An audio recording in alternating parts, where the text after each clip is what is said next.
Welcome to the Golden Note podcast, everyone. My name is Jesse. And I'm Karen Deep. Today, we are going to be reviewing The Life of a Showgirl by the one and only Taylor Swift. Wow. Yes, big wow.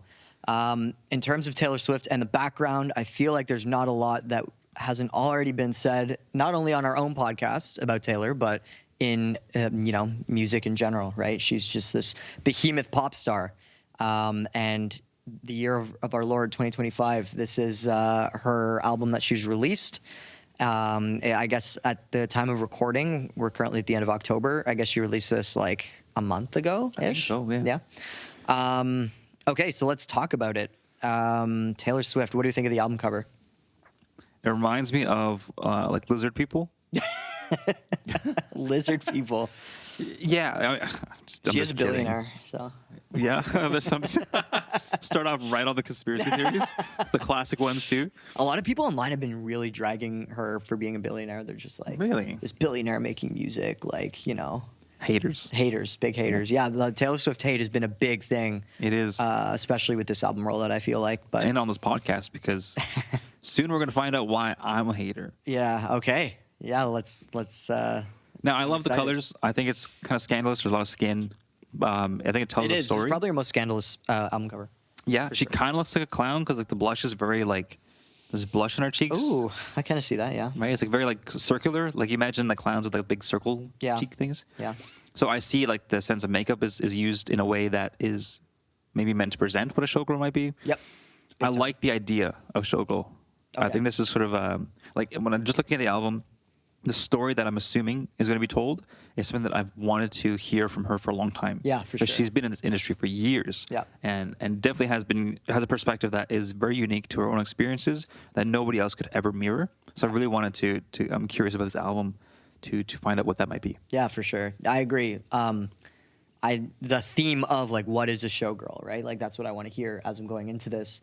And I'm sure we'll have lots to say as we go through it. But in terms of purely the album cover, I love it. I think it's really cool. And this is also like a play on Ophelia and her character in Shakespeare. Mm-hmm. And her first song on this album, The Fate of Ophelia, right? Like there's references to this, and not just with that song, but also on the album cover with Ophelia in Shakespeare kind of like drowning in the river and floating down the river in... there's a painting, a very famous, iconic painting of Ophelia floating down the river. And so that's calling back to that. I don't know if maybe you want to pull it up, but so I like it. I think it's cool. It's a cool nod to an amazing painting and a nod to Shakespeare as well, which, pretty cool in my opinion. Yeah, let's see here. Let's see it. This is the painting of Ophelia. Yeah. So that is what the album is like, the cover's referring to. And also in her music video for The Fate of Ophelia, she's like in a bathtub at the end and she's kind of doing that pose. So. Wow. Yeah, there's like references to that. Very at cool. least on that first track that we'll talk about in a second. So I like it. I think it's cool. Life of a Showgirl. The name is cool too. I would definitely look at it twice if it was in the record store, and maybe you would too. Yeah. Yeah. Nice. It's eye-catching. The green is very nice. And yeah. Yeah, and it's fitting. Like the whole idea of the life of a showgirl because it's Taylor Swift. Yeah. Right. And she's just, as I mentioned at the beginning, just like inescapable really from pop music. She's just such a larger than life figure. So she definitely is a showgirl. Right. Yeah. I feel like you can definitely apply that label to her. So, and just in terms of being an entertainer. Okay, let's get into it. The Fate of Ophelia. Mm-hmm. What did you think of this track? Interesting. I've been on social media and stuff as I'm scrolling. Even though my ads are turned off, ads, this song and the ad was still pushed. Really? And people were complaining. They're like, I bought premium subscriptions for whatever it was to avoid ads. I never got ads. On Spotify? On Spotify, on YouTube, on Instagram, on Facebook. Elsewhere. Yeah. There's like all these ads coming around. And so this song was pushed heavily. There's a lot of money behind me being familiar, behind the populace being familiar with the song in the first place. So when I listened to the song, I was like, oh, this is somewhat familiar. I think I've heard this before. And that's where it was from. It's very catchy. Mm-hmm. Agreed. I'm not super familiar with the Shakespeare stuff, so some of that went over my head. Yeah. But definitely a very interesting first song, fresh sound, a lot of background vocals, like layered vocals, and becomes a theme in the album. Yeah. And very catchy choruses. Yeah, agreed. She was getting dragged a lot actually online for not staying true to the story of Ophelia. She was changing up a lot of stuff and saying a lot of things that people were like, that's not Ophelia. Like, that's not what her story's about, right? But she tends to do this with Shakespeare stuff. Like, she did it on the one where it's like Romeo, take me somewhere we can be alone. You know, like that song. They die at the end, Romeo and Juliet. Spoiler alert. But in her song, they don't die. They live happily ever after, right? So I found it interesting how people were like, that's not how the story of Ophelia goes. It's like, well, this is like her thing where she like changes it up and puts her own spin on it. So I personally didn't really have a problem with that. And I think this really is like the best song on the album, to be honest. Yeah, I think so as well. Yeah, it's like it's very catchy. It's driving. Yeah, I think it's great. I really like it, and so it gives me a lot of hope for the rest of the album. And then and then we go to Elizabeth Taylor. Elizabeth Taylor. I have no idea who Elizabeth Taylor is, and I was like, "What am I listening to?" Yeah. So apparently she's an actress from the 50s and 60s. And she was iconic, very famous. Okay. I showed my mom this song, and she was like, "Oh, Elizabeth Taylor! Like, I know her. She's awesome. Do you know her?" And I'm like, "No, not really." But like, she was before my mom's time. But you know, she was so iconic that like my mom was very familiar with her. So yeah, I don't know, just like a tortured celebrity. I get the vibe she's similar to like Marilyn Monroe in terms of like just her level of fame and also the level of scrutiny that she experienced in her career. Right. So that's like my understanding of it. But otherwise, so I guess she's drawing comparisons between herself and Elizabeth Taylor. Yeah. And I think it's a great song too. I think it's a great chorus. It's dramatic. It's catchy. You know. She's very good at doing that most of the time, I think. Yeah. What did you think of the song? Yeah, it was nice. I think I didn't like the fact that I didn't understand half the lyrics, but I did like that there's variety. Okay. This was peaking to, I know it's the second song on the album, but it's speaking to a lot of variety that was happening in terms of instrumentation, maybe stylistic choices.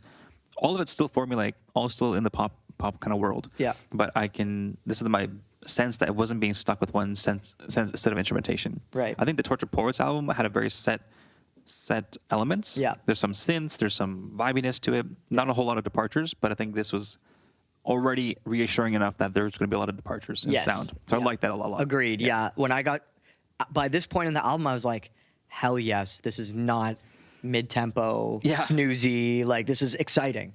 And that's what I look for with Taylor Swift stuff is like, make it catchy, make it exciting, make it like grip my attention. And with the Torture Poets department, I just felt like that wasn't really happening much. So this felt like a breath of fresh air for me, at least. Good. So yeah. Also with this song, it's giving Reputations vibes a lot. Reputation vibes, sorry.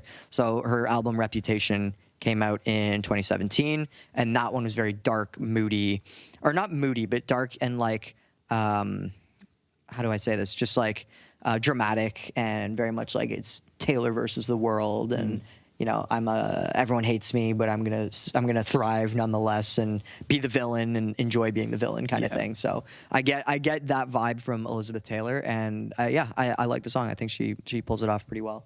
Great. Yeah. And then we move on to Opalite, the third track.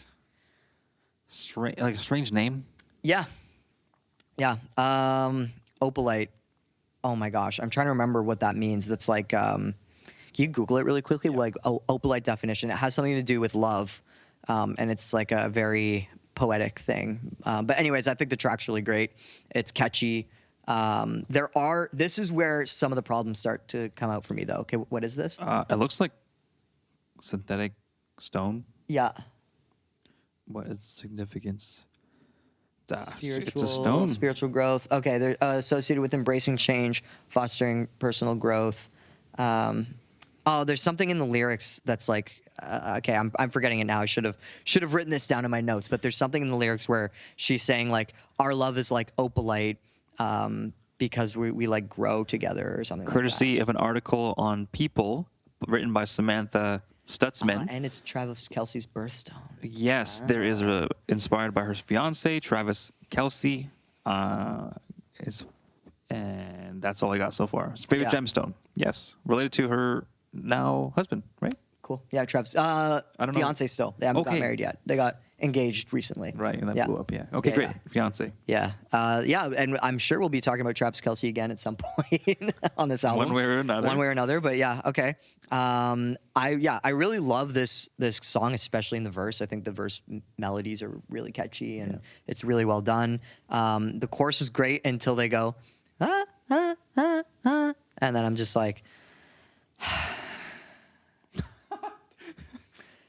It's just I don't know. You don't like scatting? It gets old really quick for me. You know what I mean?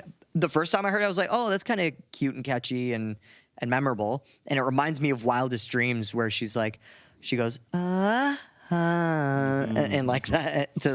And I think that one's cool. But for this song, it just gets old really quick for me, and so I'm not like inclined to listen to it as much because of it. Yeah. And the only other thing for me is. Some of the lyrics, actually, yeah, no. The lyrics are actually okay. I'm getting confused with another song, but this one, the lyrics are okay. It's just the chorus that kind of bothers me. So, what did you think of the chorus? I thought overall it was a nice sound. The chorus in particular, I didn't have any like distinctions about it. Yeah. I like overall the story felt like it was something I could follow, and that was something that was pleasant to hear. Yeah. But that's all I had for that one. Yeah. Yeah. True. Oh my gosh. My throat. I was like something. It was like dryness in my throat. I was like, I can't talk. Father Figure, the next one. This is where it starts going downhill for me. I don't know. It's okay. There's some lyrics that stick out like a sore thumb, and that tends to happen more in this album for me as we go. And it was a problem I had with the Tortured Poets department as well, where it's just like the TikTokifying of lyrics to like make it stand out so much that it's like it piques the interest of creators to like use. I think it's a little bit of a epidemic. It feels like lyrics are being used for clickbait, and I think that's what you mentioned about the TikTok effect. But it also feels just stale. Like there's a craft to lyricism, and I think that has not been taken care of in this album overall. Okay. Yeah, and I think a lot of people had issues with the lyrics. A lot of diehard fans apparently had issues with the lyrics on this album, just being like, "Oh, this isn't the Taylor that we're used to from like the old Taylor," you know, like. This is definitely not the old Taylor. There's a lot of millennial cringe lyrics, is what a lot of people are saying online. There's a song later on that mentions like social media explicitly. Like yeah, Eldest Daughter, I think is you're probably thinking of, which is the next one. But just to finish off with Father Figure, like overall, I think it's good. It was inspired by Succession, actually. I don't know if you watched that one, but basically it's about like this family. And the head of the family is like this big boss guy, and I'm giving you like this super short version. And he's just like really intimidating, but really impressive, and also kind of toxic. And I guess Taylor Swift was just like watching the show. Like I heard this in an interview, and she's like, "Yeah, like he just inspired me to like write this song. It's just like his power that he held was just like really interesting." And so I like crafted a song, kind of like from his perspective a little bit. So. I think that's cool, but yeah, there's certain lyrics that I'm just like, not the biggest fan of, but Eldest Daughter. This is the social media one. Yeah. There's a lot of references explicitly to like social media, not like looking at. I think technology was part of it, like mentioned phones, smartphones, or whatever. Yeah. And I was just like, it's nice that somebody as big as Taylor Swift would acknowledge these kind of this phenomenon so explicitly. Yeah. At the same time, I'm like, where did all the craft go? Where did all like the innuendos, the There's references? No subtlety at all. And so I was thinking about that. It's clunky. It's very dichotomy of like, how do you send a message that is relevant to what's happening now, that's very unique to this time, while at the same time making sure the lyrics aren't like making itself obsolete instantly. Yeah. And it just felt like, no consideration. There's no grace with that. There were many parts for me, I just thought of this now, where it's almost like the leader camp counselor at your camp is like singing a song, and it's like a lesson. And then it's like the lyrics are like very explicitly like, here's the lesson, children. Yeah. Social media is bad, Or like you're at a school assembly and there's like this like musical group that's there to like provide good messages, and they're just like singing songs like this. Yeah, like the first few lines is, everyone's so punk on the internet. Everyone's all the trolling and memes. Everyone's jokes, just trolling and memes. Yeah. It's just very clunky. I don't know. Like the message is great, the execution is not so great. Yeah.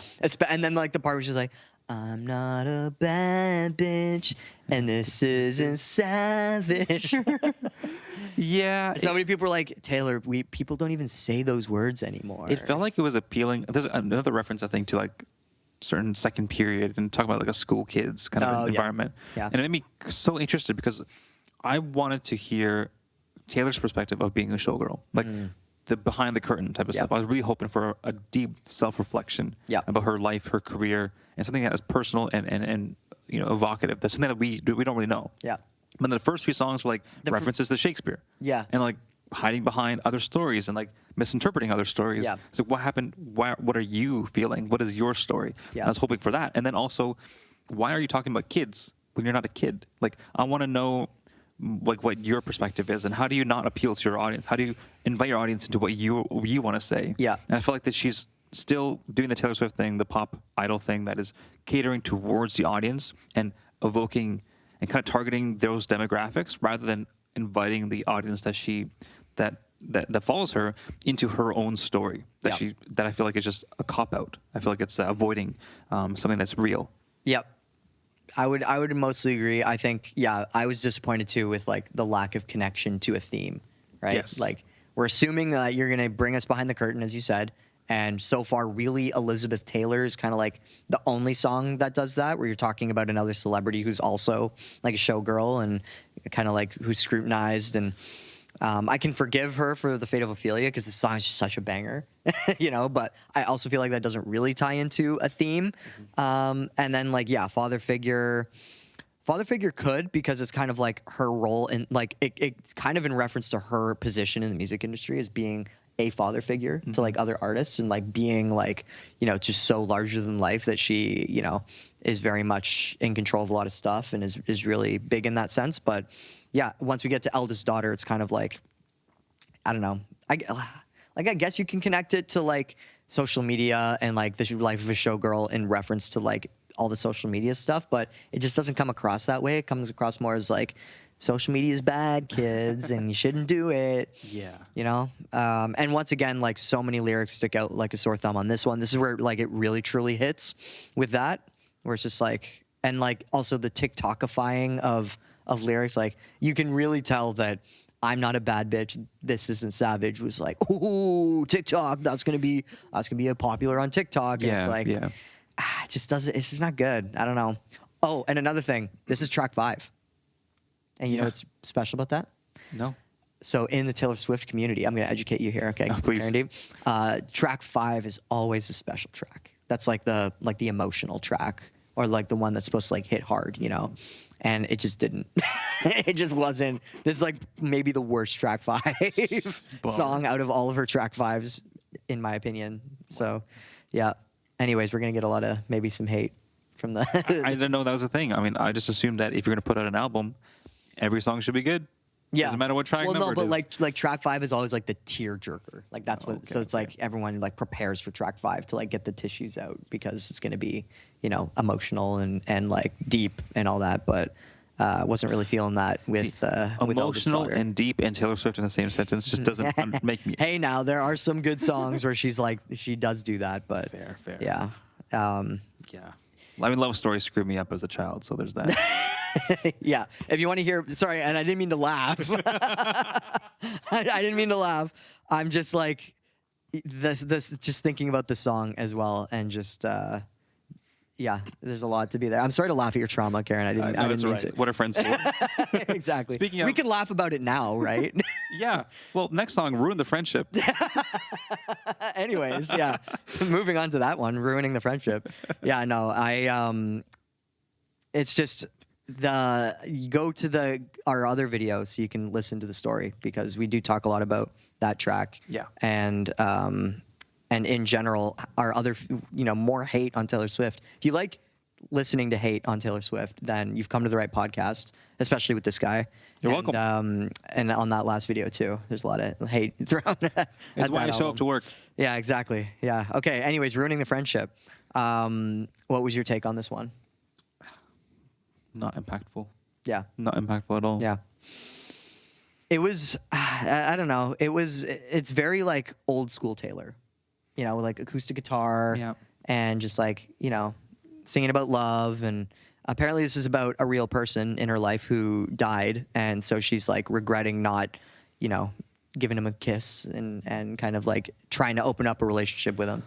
But once again, what does it have to do with the theme? Mm-hmm. You know? It felt lost. Like the theme was not established. It's non-existent. Yeah. Yeah. I just felt like just a bunch of wishy-washy Taylor Swift songs with slightly more interesting pop sensibilities, but really not that strong. And still wondering, like, what are we doing here? Yeah, exactly. So it's good for me in terms of a one-off song, but for the album, it's just, yeah, it doesn't work, you know? Yeah. Actually, Romantic is the next one. This one is very interesting, in my opinion. This was weird. Yeah? It's Did it remind you of another song? not really. I don't remember. Ooh, where is my mind? We'll play it later. We will. And I'll point it out too, because Please.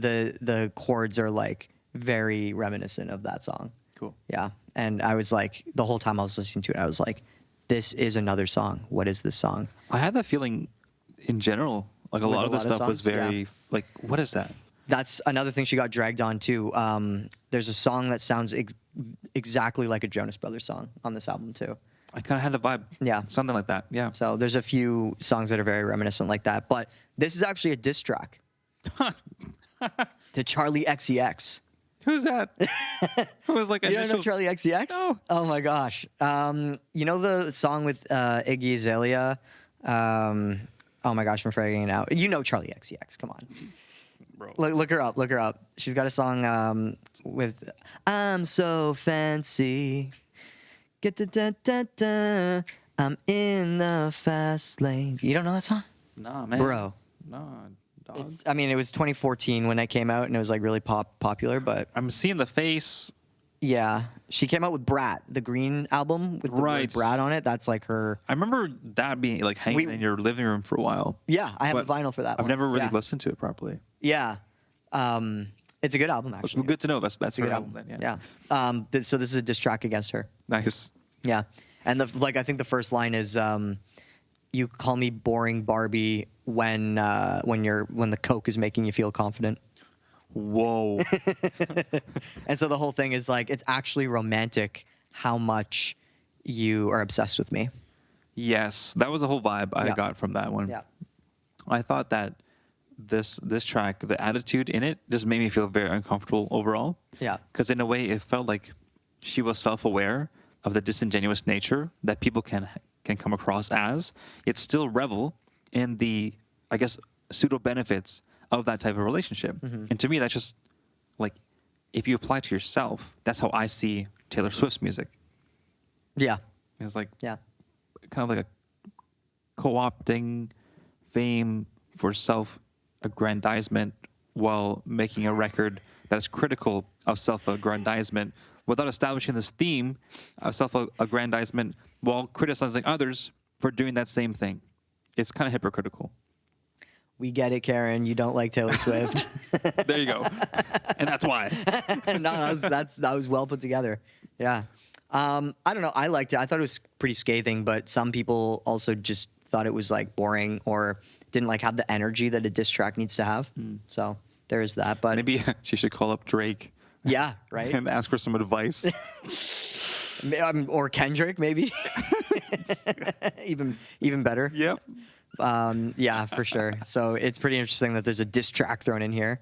You could kind of connect it to the theme of being a showgirl and having enemies and whatnot, but Perhaps. we're making loose connections here. We're really grasping at straws, I feel like, you know. Yeah, we are. Wish List is the next one. Felt like a Christmas song, low key. It's called Wish List, so Yeah. you know, also connections to the materialistic side of Christmas. It's a good song, but once again, where's the connection to a supposed theme? You know, Yeah. and maybe we're assuming too much that there should be a theme, but Taylor kind of made it seem like this was going to be, you know, a Yes. themed album. You know, I remember hearing vaguely on like a podcast interview, it might have just been a clip, that she alluded to, you know, peeling behind the curtain and kind of showing a different side of who she is. I remember hearing that statement. False advertising. Yeah, I feel cheated. Yeah. Yeah. How But, did- hey, maybe that's what I'm supposed to feel because Yeah, maybe that's what maybe. she's feeling as a That was a showgirl, right? grand master plan all along, right? Yeah. It's like it's like when a student's like, I didn't have my homework, and this is why, and it's like the most convoluted story ever. Yeah. It's like I kind of get your point, but like it's a self-defeating prophecy. Yeah. It's like, damn, I was like, that's how I feel. I feel That's how you disappointed. feel. You feel disappointed in Taylor. Yeah. No, I get it. The next one is called Wood, and this is just a song about essentially like having sex with Travis Kelce. Yep. And Travis Kelce's dick. Like that's what it's about. I don't know if you got that in the No, I got that. Yeah. Yeah, it's pretty scandalous. It's like, wow, great. This is like the first time I've heard Taylor being quite explicit with like some sexual themes. Yeah. You know, from what I know. Yeah. Which is the most scandalous I think she's been on in terms of a song. Yeah. In that way. Yeah. So, yeah, I mean, it's catchy and it's like kind of funny and stuff, right? But once again, it's like it's just like a good one-off song. But where's the connection to a theme? Like we're really lost now. Yeah. Like I can't. And like as a male listener, I'm like, this is really not hitting. You're really not like I'm this. like, I'm not. It's not for me. This isn't made for me. Yeah. Okay, maybe not male, but like, my sexual preference isn't necessarily that of that, whatever it is. It's just like, nah. Yeah. Here I am. Yeah, no, I get that. Canceled is the next one. This one is like this one on TikTok and on social media. I feel like a lot of people are making fun of with like the "Did you girl bust too close to the sun?" And people are like have their fedoras on and they're like they think they're so edgy and cool and they're Hey, early 2000s, that was cool. the fedora. Yeah. Yeah, for sure. Sparkly yeah. ones. Especially sparkly ones. You see that in music videos all the time. Like Yeah. Neo had a Follow fedora, Boy. I feel like the guys in there used Yeah. to like wear those fedoras, and he would stuff. never tie his tie properly. So there's that. That's that was so cool. That's so edgy. Yeah. Yeah. My You prof should bring didn't it tie her back. tie, and she thought it was cool. I just wanted to help her tie her tie, but times change. Yeah. So like this song, it's giving Reputation vibes again, where it's like dark and edgy and like, oh, like I like my friends who are a little bit edgy and all that, and like we have the same scars and stuff, and that's what makes us friends. But I don't know. I do agree that like some of the lyrics are really clunky and a little bit cringe, and you could tie this once again, grasping at straws. You could tie it to the theme of like you're getting canceled in the limelight as a showgirl, and you're dealing with like cancel culture or whatever. So this is one of the only songs that it's like, okay, this fits in a theme, but it's a little too late at this point. Too little, too late. That's how I felt as well. I feel like this is the one that was closest to the theme that I was expecting, and yeah, little too late. Yeah. Yeah. Yeah. Okay. But overall, did you like the song? It's all caps, canceled, all caps with a Yeah. exclamation mark. It didn't feel like an all caps song. No. No. Yeah. But it was okay. Me. That's the vibe. Yeah. Honey, second last song on the album. It was it's a nice song. It's catchy. It's well put together. It's a lot of what I look for in a pop song. But like, is it Taylor Swift's caliber pop song? I don't know. And then also on top of that, what's the connection to the? I sound like a broken record here, but you know, We are reviewing. we are reviewing a broken record. Ooh. Diss. Nah. Like yeah, it's nice. I think it's fun. The chorus and everything. It's just at this point, I'm begging for some sort of thematic Yeah. tie-ins, and it's not happening. Yeah. Yeah. I don't know if you wanted to. No comment on No this one. comment. Like, yeah, I made notes on things that were like, I should talk about this. Yeah. Not much. Not much. Okay. Yeah. And then the life of a showgirl.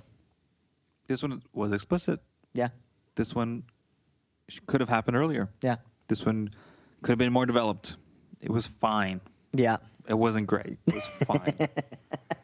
I think it was nice to have Sabrina on it. It was nice to have a different voice. Agreed. Yeah. But it also felt like in like the drama of the pop world now, in the Western pop world, that it kind of felt like passing the torch or like a contingency plan for Taylor to stay relevant by like including Sabrina because she's making moves. Yeah. And it's like weird. I just felt it was weird that like they were critiquing the kind of struggle of being a showgirl while then changing the narrative to then celebrating all of the downfalls and hardships of the showgirl itself. Like things about like being dismissed or not being taken seriously. Something about paparazzi was involved. Like there's some story about that. And they're like, no, we love it. We make lots of money. And I'm like, wow. Really just 180. Is that what they say at the end? God, yeah. I know they say like, oh, I wouldn't trade it for anything. Now I know what being a showgirl is like, and I enjoy it. I don't know if they say like I enjoy being rich, therefore. Let me find it. But I know what you're saying. Like it's kind of an interesting dichotomy there. It's almost kind of giving whiplash a little bit, but no, I think it's cool. I think it's like a love-hate relationship with your career, right? It's like there's so many pitfalls to being a showgirl and being a celebrity, and it's a lot, and it's almost like a curse. But this is my life now, and I'm at peace with my life, and there's a lot of great things about it too. And so I feel like that's what it is. It's kind of like a love-hate relationship with it. But yeah, let's pull up these lyrics here. Okay, I gotta find it. I think the song's catchy. I think it's well put together. And I love also that Sabrina's on it. You know what? It felt like she was passing the torch to Sabrina Carpenter. Yes, I felt like that. Yeah. Like, here's the next big showgirl, which is pretty cool. Yeah, we're just looking at the lyrics here to see if they mention anything about money, because I don't remember it, but I mean, maybe they did. Now I make my money being pretty and witty. Oh, now and what's the next one after that? Thank you for the lovely bouquet. Oh. And this is like right before the outro. Pretty and witty. Yeah, I don't know. I think Sabrina said that. I can see why. Yeah, that's And like that's something that she would say based on the character that she kind of presents herself as. Yeah, 100%. I'm just like, kind of rubs you the wrong way a little bit. Yeah, it's like, is this what we want to celebrate? Like because it seemed like there's I think this song or the one before that, they're talking about like the underworld undertone, like a lot of struggles with being a showgirl and like the dichotomy of it all, the abuse or what have you. And it's like, yeah, no, that's all worth it. I'm pretty, and we make lots of money. It's like, right. I mean, that was the impression that we all have in general. Yeah. Of like what seems to be happening. But I'm like, is that really it? If that's really it, then like, why do we care? Yeah. Why should we care? Yeah. And I don't think I got I was hoping for something tacky at least, but let's just like blatantly, just give in to consumerism. Yeah. Like, I don't know how I feel about that. I have one theory though about this whole album, and it's kind of connected to the whole passing of the torch to Sabrina. I think this is going to be Taylor Swift's last album for a while. I think she might be going on hiatus. You know, the life of a showgirl, right? It's like perfect ending to her career. She's passing the torch to Sabrina Carpenter. And what else does she have to do besides, play the Super Bowl at this point in her career? Like she's done everything. She's got all the, 1 through 10 songs on the Hot 100 at once. She's broken so many records. It's just like and now she's like, about to get married and, potentially start a family. I feel like she's hinted at wanting to do that kind of like thing. As an individual, she probably has more wealth than like many countries in the world. Yes. Entirely. Yeah. She's a billionaire. So she's made her money. She's made her fame. She's written some, in my opinion, some great albums. Maybe not in Karen's opinion. I haven't listened to all of them, so I can't. But we haven't covered those ones even. She's done a lot, So I feel like this album was like, this has been my career. I've been a showgirl. These are my experiences, kind of, although not a lot of the songs are on theme. Yeah, kind of. And this is the last song, and I'm passing the torch off to Sabrina. And then at the end of the song, there's like the whole, like the crowd is like, oh, thanks for coming out. Thank you to the band, right? Like it feels like she's saying goodbye. Yeah. At least for now. So we'll see. I don't think she's going to retire and never put out music again, right? But I do think there's going to be a solid 5 years with like nothing. I also think it could be a sleight of hand towards Sabrina, because like if my interpretation of the kind of less than impactful nature of this record is, and it leading up to kind of in a way passing the torch to Sabrina, it's labeling or putting this trope of showgirl onto Sabrina. And if that's not what people want, then she's gonna tank. But Sabrina has already embraced that on her own right. Yeah. So in a way, it's kind of like you can see Sabrina as the way she defines herself, or the Taylor Swift fans could in a way like critique Sabrina based off Taylor's critique of Sabrina. Interesting. Okay. So you're gonna have like two perspectives of what Sabrina will be or is becoming, and you're gonna have to take it one way or the other. Yeah. And if it's explicitly I'm pretty and witty and make money, then people who now listen to Sabrina Are gonna think like that. are going to think like that. Yeah. And if they're coming from Taylor, then hopefully they're aware enough that they know that that's what they're listening to. Right. And if not, then it doesn't matter because Sabrina makes money anyways. Yeah. So I'm just like, well, it is what it is. But it could deter, it could attract, it could just be how it is. But I think it is really like passing along the torch. Yeah. Yeah. Agreed. Whatever that torch is, because we're really not sure what the theme is anyway. So it could be like The torch of being a something. mega celebrity, Sure. a mega pop star, maybe. Okay. Yeah. Let's do our scores, our final thoughts and scores. Yeah. I think I'm gonna give this. Oh my gosh, I'm gonna give this a 3. I'm Wow. gonna give it a 3. Each song was fun to listen to for the most part. Some of the lyrics were clunky. Some things made me cringe, but overall, I enjoyed myself, and I thought it was, each individual track was great. It was just the fact that there was no theme that was adhered to was like bothersome. So I'm gonna give it a 3 for now, for that reason. I'm also going to give it a 3 because in contrast to the other ones, Torture Poets Department, there's a lot more variety. So I know I can feel the effort, and I did enjoy listening to just in general the kind of pop elements and the variety of songs. Yeah. But theme-wise, lyrical-wise, everything was just like, meh. And I felt less visceral about this compared to some of the themes from the other album. Yeah. So I'm kind of like more kind of okay Yeah. with it. So 3 is where I'm at for this one. Yeah, I liked this more than Tortured Poets Department. So now I'm wondering if I'm giving it a high enough score. But yeah, it was a lot more energetic, which I liked. So it has that going for it. But yeah, I think I'm happy with my score, and that means it's a 6 out of 10. Wow. 6 out of 10. So we passed. Made it. Not that Taylor Swift needs to listen to my opinion on whether she passed or not, but yeah, us over here in our little corner of the Golden Note podcast, we are giving it a 6 out of 10. Let us know what you think of the album and of our review, and we hope to see you back here. Please subscribe if you like what we're doing. Yes. Thank you very much. Thanks. The siren.